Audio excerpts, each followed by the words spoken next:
ಇದು ನೋಡಿ, ಇದು ಬೆಂಗಳೂರು ಬ್ಲೂ ಅನ್ನೋ ಒಂದು ದ್ರಾಕ್ಷಿ ವೆರೈಟಿನ ಬೆಳೆದಿದ್ದೀವಿ ನಮ್ಮ ವೃಂದಾವನ್ ಫಾರ್ಮಲ್ಲಿ. ಇದು ನಮ್ಮ ನೇಟಿವ್ ಕರ್ನಾಟಕದ ಅಂದರೆ ಬ್ಯಾಂಗ್ಳೂರಿನ ಒಂದು ವೆರೈಟಿ. ಏನು ಸ್ಪೆಷಾಲಿಟಿ ವೆರೈಟಿದು ಅಂದರೆ ಇದರಲ್ಲಿ ಮೇಂಟೆನೆನ್ಸ್ ಇಲ್ಲ, ಹೆಚ್ಚಾಗಿ ಈ ಕೆಮಿಕಲ್ಸ್ನ ಸ್ಪ್ರೇ ಮಾಡೋ ಅಂಥ ಒಂದು ರಿಕ್ವೈರ್ಮೆಂಟ್ ಇಲ್ಲ. ಅದರಿಂದ ಈ ವೆರೈಟಿನ ಬೆಳೀತಾ ಇದ್ದೀವಿ.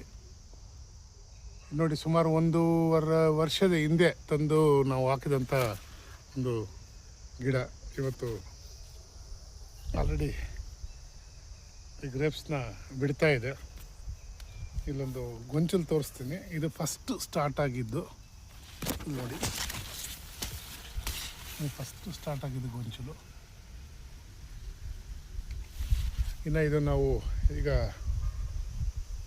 ಇದಕ್ಕೆ ಒಂದು ಸ್ಟ್ರಕ್ಚರ್ ಮಾಡ್ತಾಯಿದ್ದೀವಿ. ಆ ಸ್ಟ್ರಕ್ಚರ್ ಮಾಡಿದ್ಮೇಲೆ ಆ ಸ್ಟ್ರಕ್ಚರಲ್ಲಿ ಕಂಪ್ಲೀಟು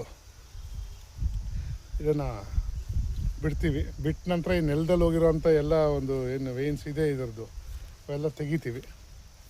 ನೋಡಿ ಯಾವ ರೀತಿ ಬರುತ್ತೆ ಗಿಡ ಅಂತ ತೋರಿಸ್ತಾ ಇದ್ದೀನಿ. ದ್ರಾಕ್ಷಿ ಗಿಡ ನಮ್ಮಲ್ಲಿ ಇಂಪೋರ್ಟೆಡ್ 2 ಸೀಡ್ಲೆಸ್ ವೆರೈಟಿನೂ ಟ್ರೈ ಮಾಡಿದ್ದೀನಿ.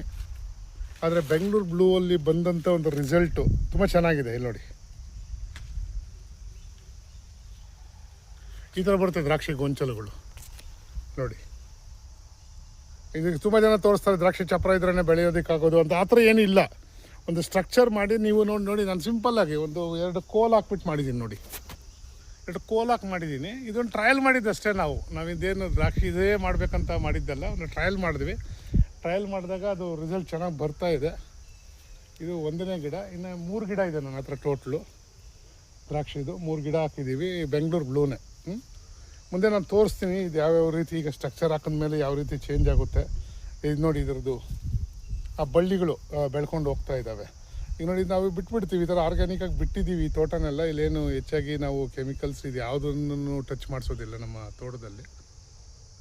ಏನಂದರೆ ಇರುವೆ ಕಾಟ ತುಂಬ ಇದೆ. ಈ ನಮ್ಮಲ್ಲಿ ಇರುವೆ ಕಾಟ ತುಂಬ ಜಾಸ್ತಿ.